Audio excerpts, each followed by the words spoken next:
नमस्कार, बहुत बहुत स्वागत है आप सभी का। जनमत देख रहे हैं आप और मैं हूं आपके साथ शिवांगी जैन। तो जनमत में आज हम बात करेंगे पूरे दिन की रही सुर्खियों की, तमाम बड़े मुद्दों की, हर एक खबर की विस्तार से चर्चा करेंगे आज के जनमत के खास प्रोग्राम में। तो सबसे पहले बात होगी ऑपरेशन सिंदूर की। ऑपरेशन सिंदूर पर संसद में 16 घंटे की चर्चा पूरी हुई है। नेता विपक्ष राहुल गांधी ने कई गंभीर सवाल पूछे और अखिलेश यादव और प्रियंका गांधी वाड्रा और गौरव गोगोई ने विपक्ष की ओर से मोर्चा संभाला, तो पक्ष की ओर से गृह मंत्री अमित शाह और रक्षा मंत्री राजनाथ सिंह के साथ साथ संबित पात्रा ने विपक्ष के सारे सवालों का जवाब दिया है। सबसे अंत में पीएम मोदी ने विपक्ष के हर एक मुद्दे पर जवाब दिया। विपक्ष के सवाल सीजफायर रुकवाने पर हो या अखिलेश के सवाल ऑपरेशन महादेव कल ही क्यों चलाया गया पूछना हो, या फिर विपक्ष की सांसद द्वारा ऑपरेशन सिंदूर को तमाशा बताना हो, विपक्ष के एक एक सवाल का पीएम ने चुन चुन कर ऐसा जवाब दिया कि विपक्ष के पास हो हल्ला करने के अलावा कोई और उपाय नहीं बचा। आइए आपको सुनवाते हैं पीएम मोदी का वो जवाब जो पूछ रहे थे कि सीज फायर किसके कहने पर कराया और ऑपरेशन महादेव कल ही क्यों किया गया। सुनिए पीएम का जवाब।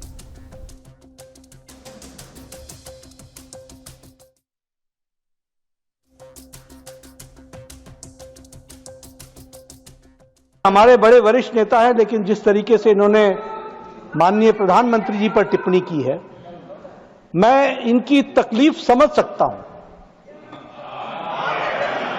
11 साल से उनको वहां बैठाए रखा है and he happens to be the most popular leader of the world.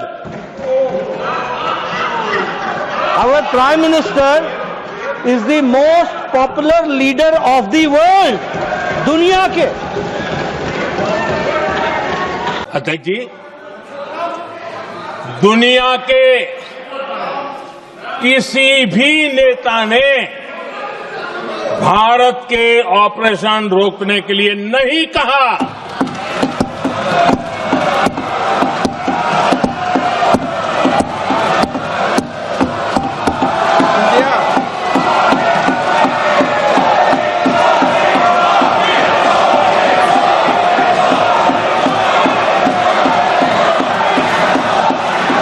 उसी दौरान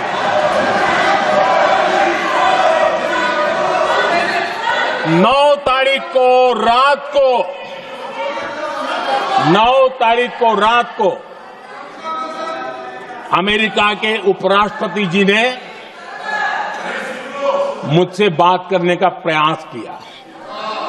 वो घंटे भर कोशिश कर रहे थे, लेकिन मेरी सेना के साथ मीटिंग चल रही थी, तो मैंने उनका फोन उठा नहीं पाया। बाद में मैंने उनको कॉल बैक किया। मैंने कहा कि आपका फोन था, 3-4 बार आपका फोन आ गया, क्या है? तो अमेरिका के उपराष्ट्रपति जी ने मुझे फोन पे बताया कि पाकिस्तान बहुत बड़ा हमला करने वाला है, ये उन्होंने मुझे बताया। मेरा जो जवाब था, जिनको समझ नहीं आता है उनको तो नहीं आएगा,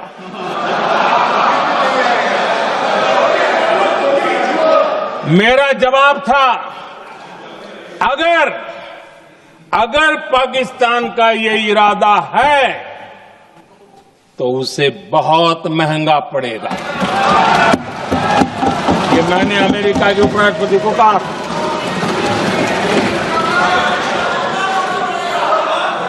अगर पाकिस्तान हमला करेगा तो हम बड़ा हमला कर करके जवाब देंगे, ये मेरा जवाब था। और आगे मेरा एक वाक्य था, मैंने कहा था हम गोली का जवाब गोले से देंगे। ये 9 तारीख रात की बात है, और 9 रात में और 10 सुबह हमने पाकिस्तान को सैन्य शक्ति को तहस नहस कर दिया था। और यही हमारा जवाब था, यही हमारा जज्बा था। आदरणीय अध्यक्ष जी, पहलगाम के हमलावरों को कल हमारे सुरक्षा बलों ने ऑपरेशन महादेव करके अपने अंजाम तक पहुंचाया।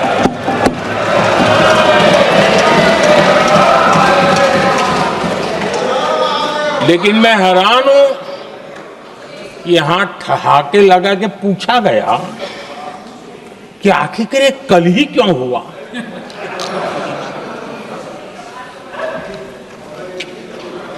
अब ये क्या हो गया है मुझे समझ नहीं आ रहा है। क्या ये ऑपरेशन के लिए कोई सावन महीने का सोमवार ढूंढा गया था क्या? क्या हो गया है इन लोगों को? हताशा, निराशा इस हद तक।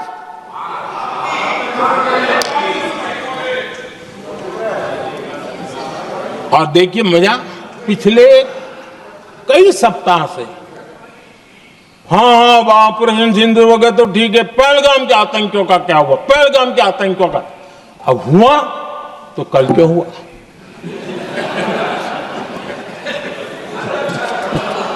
और कल ही क्यों हुआ? क्या हाल है अध्यक्ष जी का। संसद में आज दूसरे दिन भी ऑपरेशन सिंदूर पर बहस हुई। एक तरफ जहां विपक्ष ने पहलगाम हमले को लेकर सरकार को जमकर घेरा, तो दूसरी तरफ सरकार की तरफ से विपक्ष के हर कटाक्ष का जवाब बखूबी दिया गया। इसी कड़ी में केंद्रीय गृह मंत्री अमित शाह ने लोकसभा में बताया कि जम्मू कश्मीर के पहलगाम हमले के 3 गुनहगार आतंकियों को सुरक्षा बलों ने ठिकाने लगा दिया है। शाह ने बताया कि इन आतंकियों को खत्म करने के लिए सेना, सीआरपीएफ और जम्मू कश्मीर पुलिस ने संयुक्त रूप से ऑपरेशन महादेव चलाया। गृह मंत्री ने कहा कि जिन आतंकियों ने वेस्टर्न घाटी में हमारे 26 निर्दोष पर्यटकों की जान ली थी, उसमें सुलेमान, फैजल, अफगान और जिब्रान शामिल थे। साथ ही अमित शाह ने यह भी खुलासा किया कि आतंकियों की मदद करने वाले 2 स्थानीय आरोपियों की पहचान कर उन्हें गिरफ्तार कर लिया गया है। इसके अलावा गृह मंत्री ने विपक्ष पर भी सीधा निशाना साधा है। सुनिए आप गृह मंत्री अमित शाह को। मान्यवर, आतंकवाद के खिलाफ लड़ाई होती, कभी वो हमला करते हैं, मगर सवाल ये है कि इन्होंने 5 से 11 के बीच में 27 जघन्य हमले किए, 1000 के करीब लोग मारे गए। आपने क्या किया? क्या किया आपने? जवाब दीजिए, क्या किया? और मैं राहुल गांधी जी को चैलेंज देना चाहता हूं, इन्होंने इस आतंकवादी हमलों के खिलाफ उनकी सरकार ने जो कदम उठाए, यहां खड़े रहकर हिम्मत से बताए देश की जनता को। कुछ नहीं किया मान्यवर।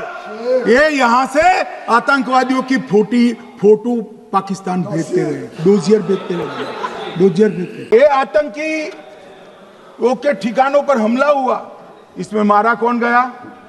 हाफिज मोहम्मद जमील जैसे मोहम्मद के प्रमुख मौलाना मसूद अजहर के बहनोई, मुदस्सर खादियान, मरकज तैयबा मुरीद का प्रमुख याकूब मलिक, जेएम पदाधिकारी मोहम्मद हमसा जमील, जेएम ऑपरेटिव, मोहम्मद यूसुफ अजहर गंभीर रूप से घायल था, फिर मारा गया, जैसे मोहम्मद का आमिर, मोहम्मद हसन खान गंभीर रूप से घायल था, फिर मारा गया, जेएम ऑपरेटिव मोहम्मद हसन गंभीर रूप से घायल हुआ, अब्दुल मलिक, खालिद अबू अक्स और नोएम मलिक, इनका कोई पता ठिकाना नहीं। और मान्यवर, ये पूछते थे मुझे कल कि पहलगाम के दोषी कहां गए? वो पहलगाम के दोषी कहां गए? ये जो मैंने, अरे सुनो ना यार, ये जो 10 मैंने नाम पढ़े हैं, इसमें से 8 ये चिदंबरम एंड कंपनी के समय में आतंकवादी घटना घटाने वाले लोगों को नरेंद्र मोदी जी ने। ऑपरेशन सिंदूर पर चर्चा के दौरान राज्यसभा के विपक्ष के नेता मल्लिकार्जुन खड़गे ने भी कहा कि लोकसभा के विपक्ष के नेता राहुल गांधी और मैंने प्रधानमंत्री को पत्र लिखकर संसद का विशेष सत्र बुलाने की मांग की थी, लेकिन पत्र का कोई जवाब नहीं आया। हमारे पत्रों को कचरे के डिब्बे में डाल दिया जाता है, वे इसे पढ़ते भी नहीं है। अगर आप में इतना अहंकार है तो एक दिन आपके अहंकार को तोड़ने वाले लोग आएंगे। यह अच्छा नहीं है। आपके पास एक दो वाक्य लिखने का समय नहीं है, लोगों के गले पड़ने की फुर्सत है। जिसका जवाब देते हुए राज्यसभा में सदन के नेता जेपी नड्डा ने कहा, वे बहुत वरिष्ठ नेता हैं, लेकिन जिस तरह से उन्होंने प्रधानमंत्री पर टिप्पणी की, मैं उनकी तकलीफ समझ सकता हूं। सुनिए। हमारे बड़े वरिष्ठ नेता हैं, लेकिन जिस तरीके से इन्होंने माननीय प्रधानमंत्री जी पर टिप्पणी की है, मैं इनकी तकलीफ समझ सकता हूं। 11 साल से उनको वहां बैठाए रखा है, and he happens to be the most popular leader of the world. Our prime minister is the most popular leader of the world, दुनिया के। हमारी पार्टी को गर्व भी है और गौरव भी है, लेकिन अगर वो हमारे प्राइम मिनिस्टर हैं, ये पार्टी के लिए गौरव का विषय है, तो देश के लिए भी गौरव का विषय है। लेकिन आप पार्टी से इतने जुड़ गए हैं कि देश का विषय गौण हो जाता है, और इसलिए आपकी तकलीफ में मेंटल बैलेंस खो करके उन शब्दों का प्रयोग और उस तरीके से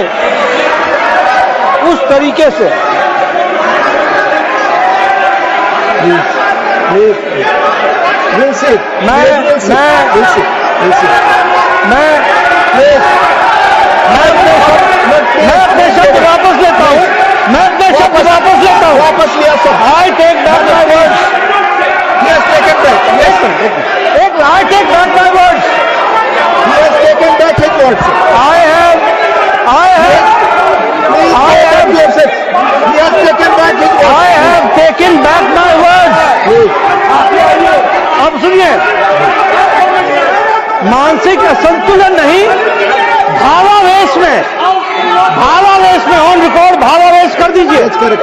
भावावेश में जो शब्द बोले हैं, वो शब्द उनकी पार्टी और उनके व्यक्तित्व से मेल नहीं खाते हैं।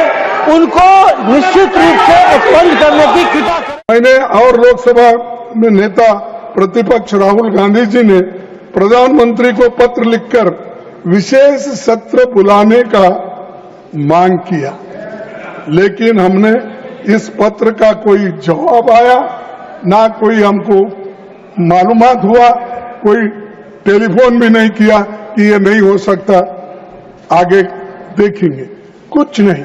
तो वो सिर्फ हमारे जो भी लेटर्स जाते हैं, हमारे जो पत्र जाते हैं, वो वेस्ट बॉक्स में फेंक देते हैं, देखते भी नहीं। इतना अहंकार, इतना गर्व अगर होता है तो एक ना एक दिन आपका गर्व तोड़ने वाले लोग आएंगे। ये अच्छा नहीं है।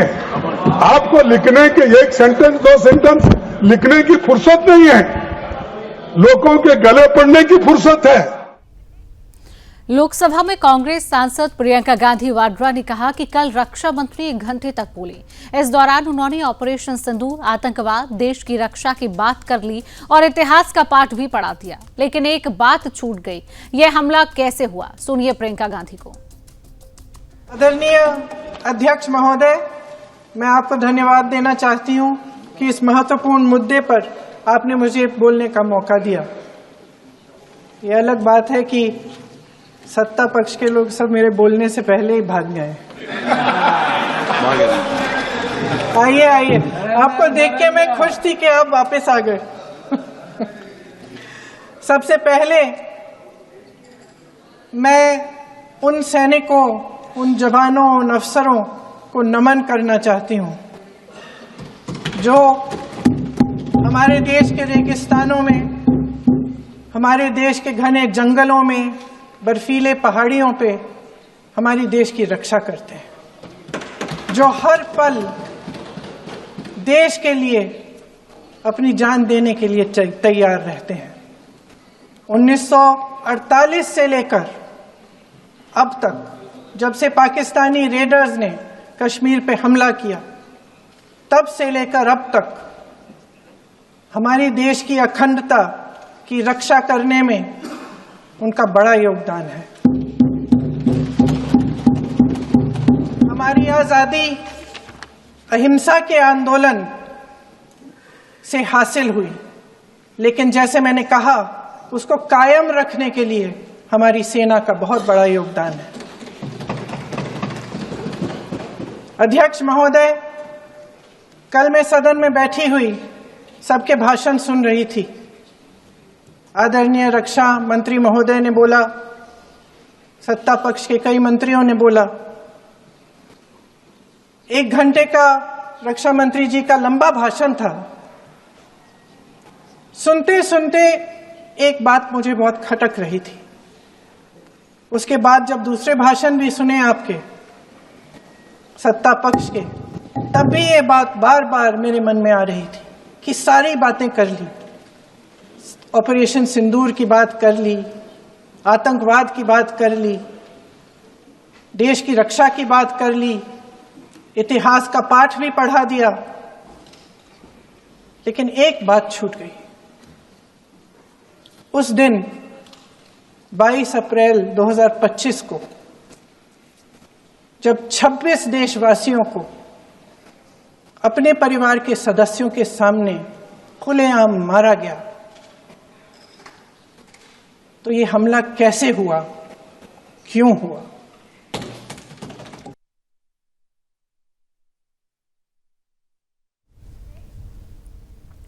सपा प्रमुख अखिलेश यादव भी ऑपरेशन सिंदूर को लेकर हमलावर होते हुए दिखाई दिए। अखिलेश ने पूछा कि क्या कारण था कि सरकार को सीज फायर का ऐलान करना पड़ा। अखिलेश ने बिना ट्रंप का नाम लिए कहा कि इनकी मित्रता बहुत है, इसलिए इन्होंने अपने मित्र से ही कहा कि आप ही सीज फायर अनाउंस कर दीजिए, हम स्वीकार कर लेंगे। अखिलेश ने आगे कहा कि महादेव ऑपरेशन पर समर्थन की जब बात आई तो देश के सभी राजनीतिक दल आपके साथ थे, लेकिन ऑपरेशन कल ही क्यों हुआ? पुलवामा में गाड़ी में जो RDX आया वह गाड़ी आज तक क्यों नहीं पकड़ी गई? आखिरकार राजनीति कौन कर रहा है? सुनिए अखिलेश यादव को। कि आज महादेव ऑपरेशन पे मैं धन्यवाद क्यों नहीं दे रहा हूं? अध्यक्ष महोदय, जिस समय समर्थन की बात आई, पूरे देश के जितने भी राजनीतिक दल हैं वो आपके साथ थे। आखिरकार इनकाउंटर कल ही क्यों हुआ?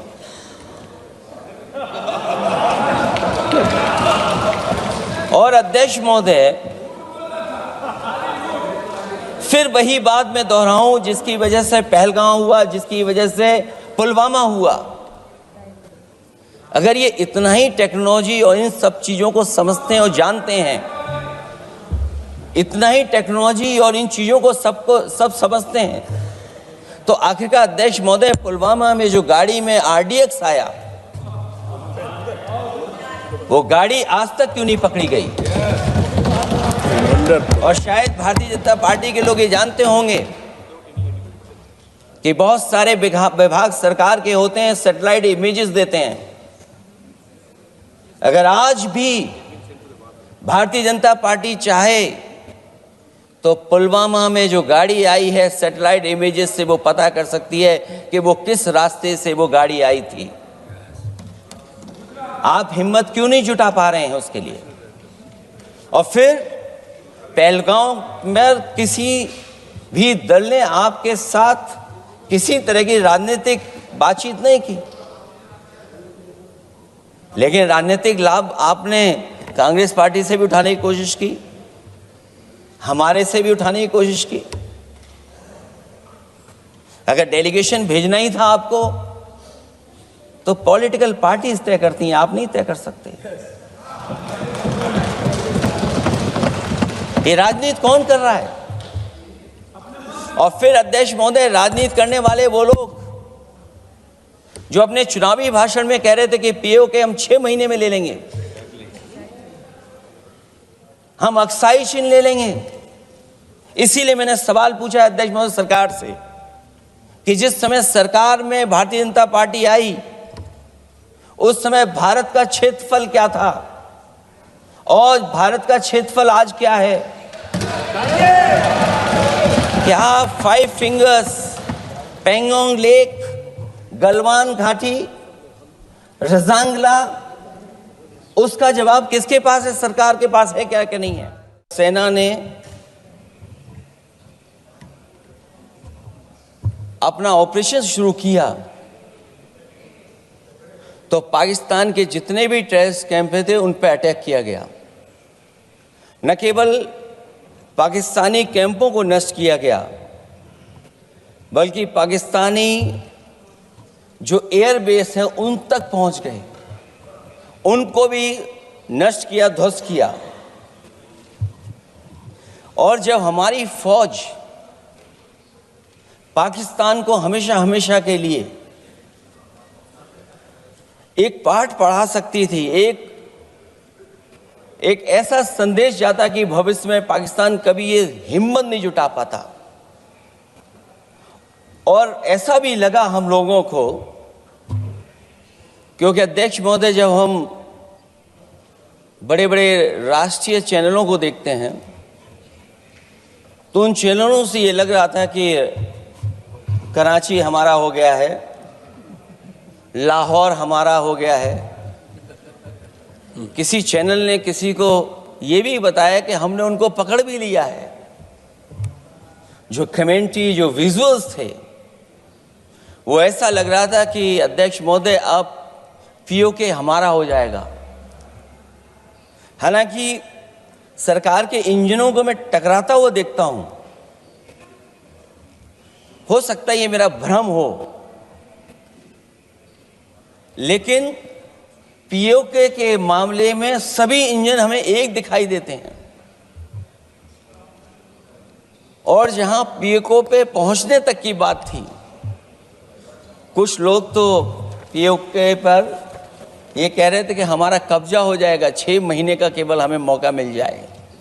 ये अफसर सरकार आखिरकार पीछे कैसे हट गई और क्या कारण था कि सरकार को सीज फायर का ऐलान करना पड़ा? अध्यक्ष महोदय, हमें उम्मीद थी कि सरकार सीज फायर करेगी, सरकार ऐलान करेगी, लेकिन इनकी मित्रता बहुत है, बहुत गहरी मित्रता है। और उसका परिणाम यह है कि इन्होंने अपने मित्र से ही कहा कि आप ही सीज फायर अनाउंस कर दीजिए, हमारी कोई जरूरत नहीं है, हम सीज फायर आपसे ही स्वीकार कर लेंगे। ऑपरेशन सिंदूर के बाद भारत ने पाकिस्तान से हर तरह के रिश्ते खत्म कर दिए, ना पानी, ना व्यापार और ना ही कोई कूटनीतिक ताल्लुक। लेकिन अब बीसीसीआई ने पाकिस्तान के साथ क्रिकेट खेलने का प्लान बनाकर आग में घी डाल दिया है। देश भर में गुस्सा फूट पड़ा है। लोग सोशल मीडिया पर बीसीसीआई को टैग कर पूछ रही हैं कि क्या बलिदानियों का खून इतना सस्ता है कि क्रिकेट के नाम पर पाकिस्तान से दोस्ती निभाई जाए। बीसीसीआई की ये हट आखिरकार क्यों? करोड़ों की कमाई के चक्कर में देश की भावनाओं को नजरअंदाज करना क्या सही है? बीसीसीआई का कहना है कि एशिया कप 2025 में भारत पाक मैच तय है और ये उनका अकेला फैसला नहीं बल्कि एसीसी का नियम है। लेकिन सवाल ये है कि क्या भारत की छवि और बलिदानियों के बलिदान से बड़ा पैसा हो गया है? क्या पैसे की भूख देशभक्ति से बड़ी है बीसीसीआई के लिए? बलिदानियों के खून पर क्रिकेट का सौदा आखिरकार क्यों? अगर भारत पाक मैच ना हुआ तो क्या ही बवाल हो जाएगा। बीसीसीआई पाकिस्तान से क्रिकेट खेलकर किसका एजेंडा चला रहा है? एशिया कप का बहिष्कार क्यों नहीं कर सकता है भारत? देखिए, देशवासियों के गुस्से को दिखाती है हमारी ये खास रिपोर्ट।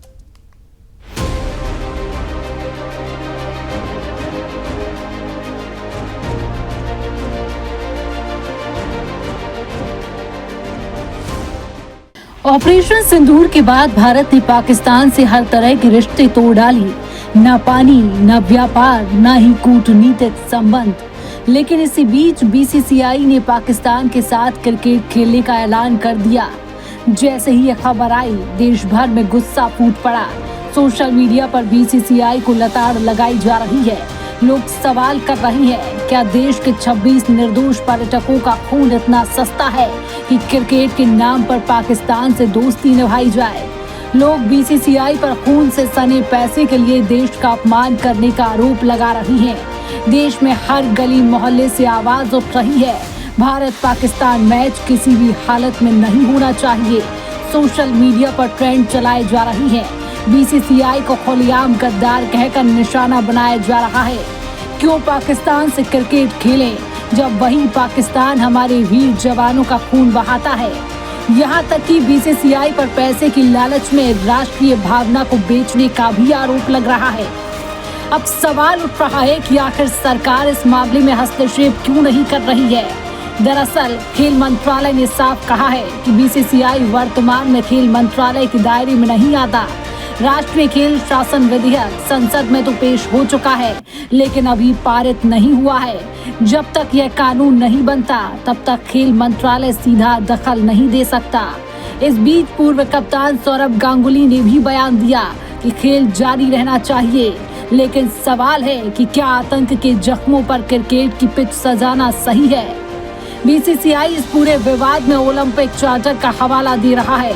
सरकार भी कह रही है कि अंतर्राष्ट्रीय टूर्नामेंटों में पाकिस्तान के खिलाड़ियों को रोकना मुश्किल है, क्योंकि इससे भारत की 2036 ओलंपिक मेजबानी की दावेदारी पर असर पड़ेगा।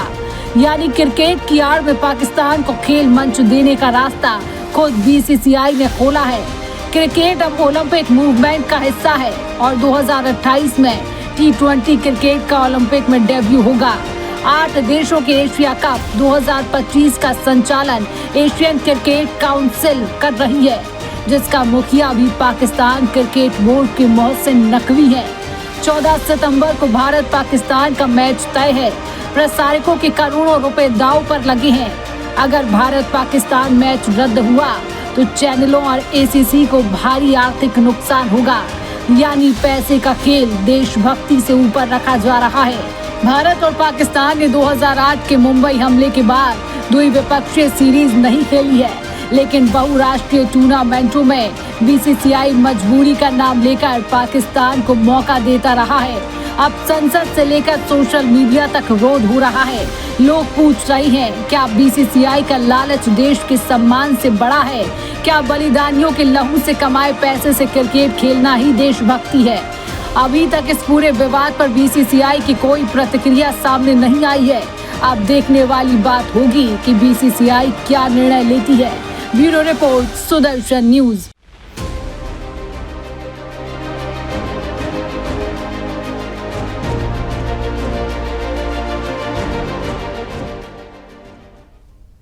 ऑपरेशन सिंदूर को लेकर लोकसभा और राज्यसभा में जोरदार बहस हुई है।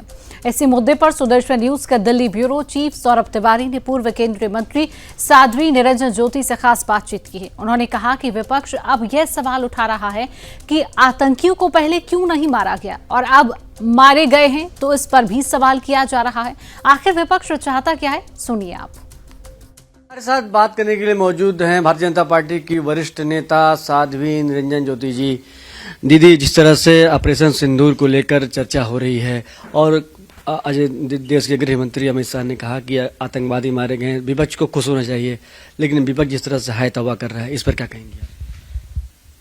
आज कल माननीय रक्षा मंत्री जी का और गृह मंत्री जी का मैंने दोनों लोगों का सुना है।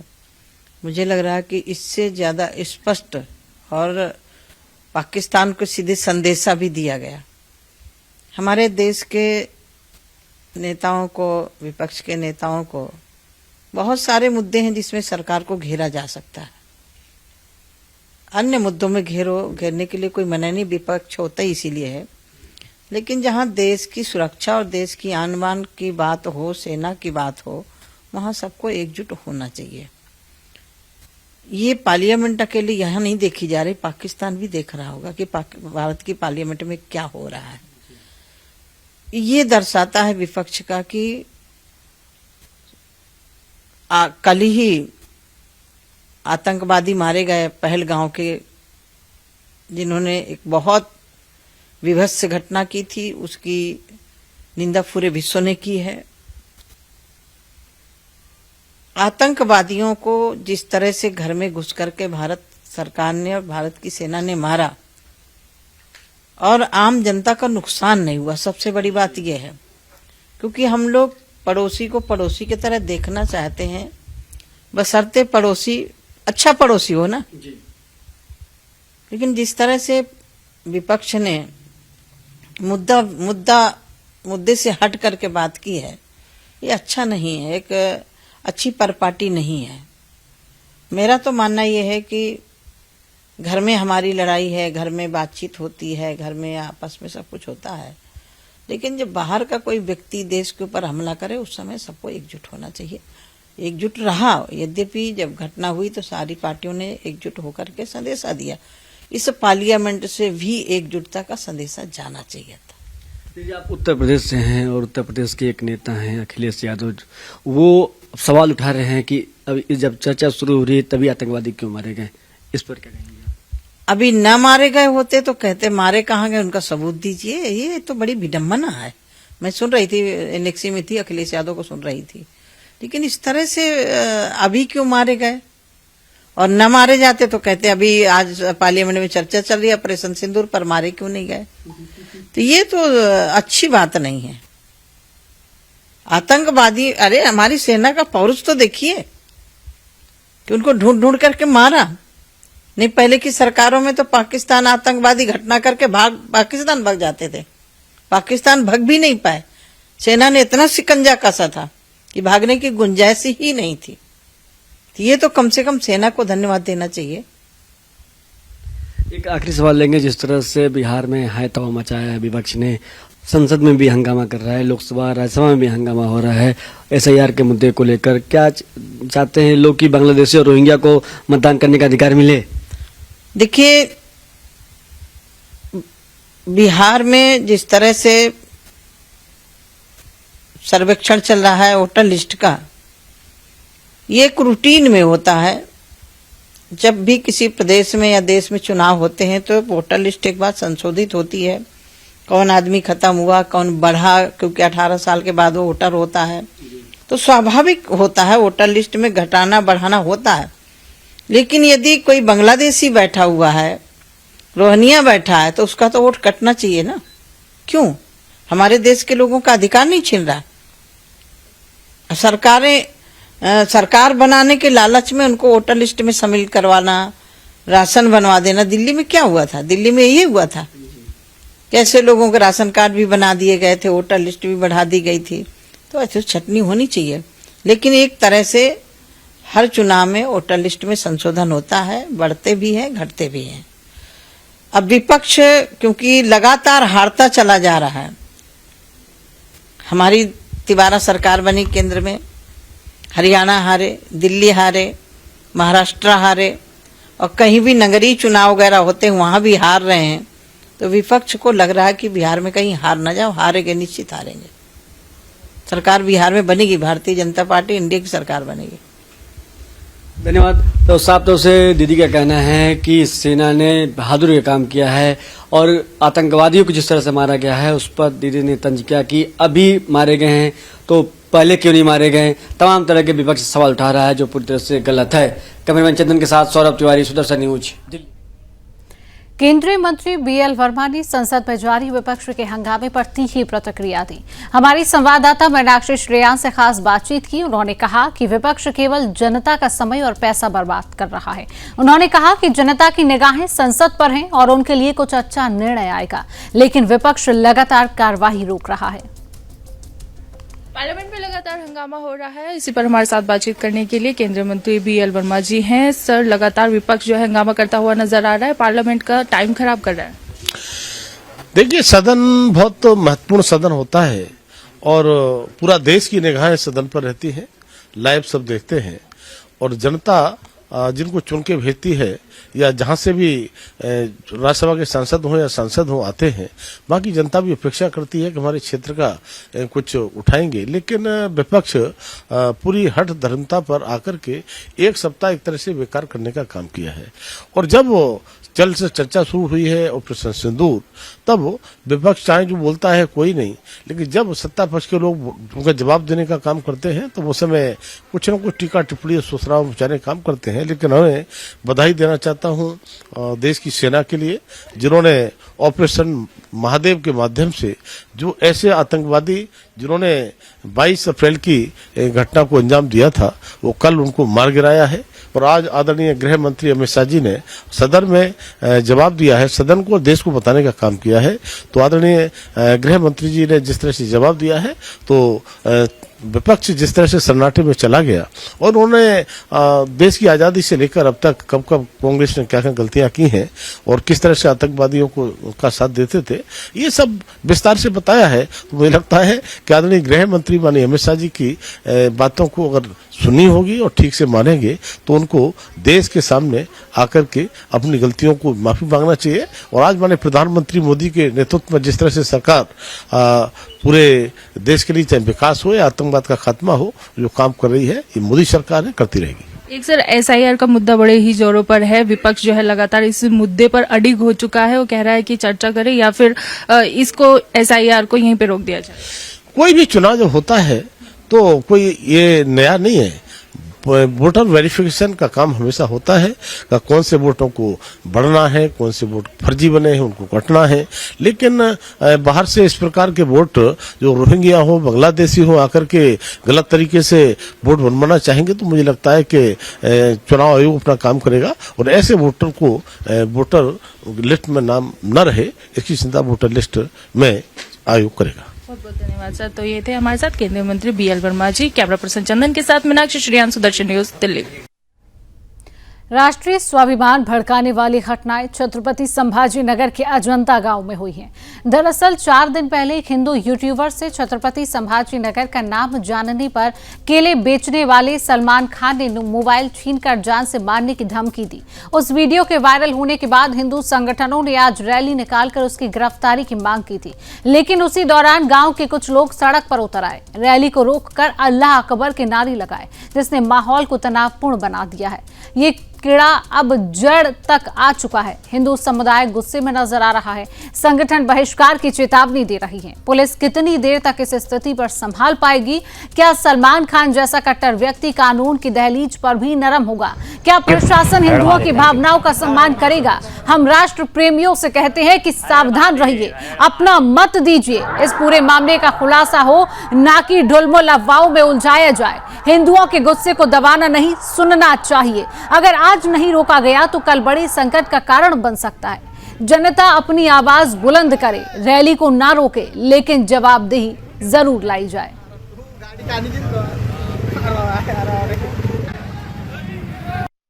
विश्व धरोहर अजंता देखने गए एक पर्यटक के साथ एक जिहादी मानसिकता के व्यक्ति ने जोर जबरदस्ती की। उन पर दबाव डालकर यह जिला छत्रपति संभाजी नगर नहीं औरंगाबाद है, इस तरीके का दबाव डालने की कोशिश की।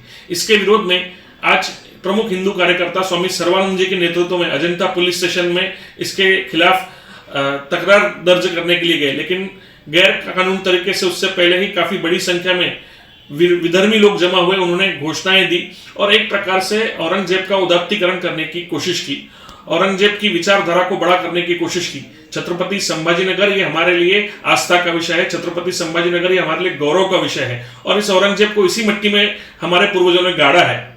इस मानसिकता का हम लोग निषेध करते हैं और जो जिस तरीके से ये लोग जमा होके आए, इन औरंगजेब के नाजायज औलादों का बंदोबस्त पुलिस प्रशासन द्वारा किया जाएगा, ऐसी मांग लेके हम पुलिस प्रशासन की तरफ गए थे। इसका हम लोग निषेध करते हैं। हर Mahadev, thank you so much. हर महादेव, हर महादेव। सिपाही ने भी यहाँ तक छोड़ा है। अब यहाँ से हमें जाना है 95 किलोमीटर और, ओके 95 नहीं सॉरी 97 किलोमीटर, 6 या 7 किलोमीटर। ये सब काका क्या बोल रहे हैं? ले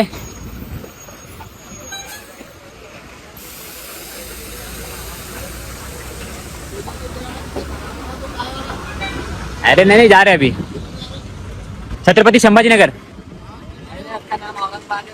अरे संभाजी नगर है, अरे संभाजी नगर है दादा, छत्रपति संभाजी नगर है। अरे दादा संभाजी नगर है। बहुत मारेंगे लोग तो आगे भाग, कैमरा लेके तो मैं सब चिल्ला लूंगा, भाग मैं तो सब चिल्ला लूंगा। आओ चला, चल निकल, तेरी वीडियो में बोल औरंगाबाद। छत्रपति संभाजी नगर और संभाजी नगर ही रहेगा। मेरे को बोलता है भाग इधर से, चिन्ह का मारवाड़ डालूंगा।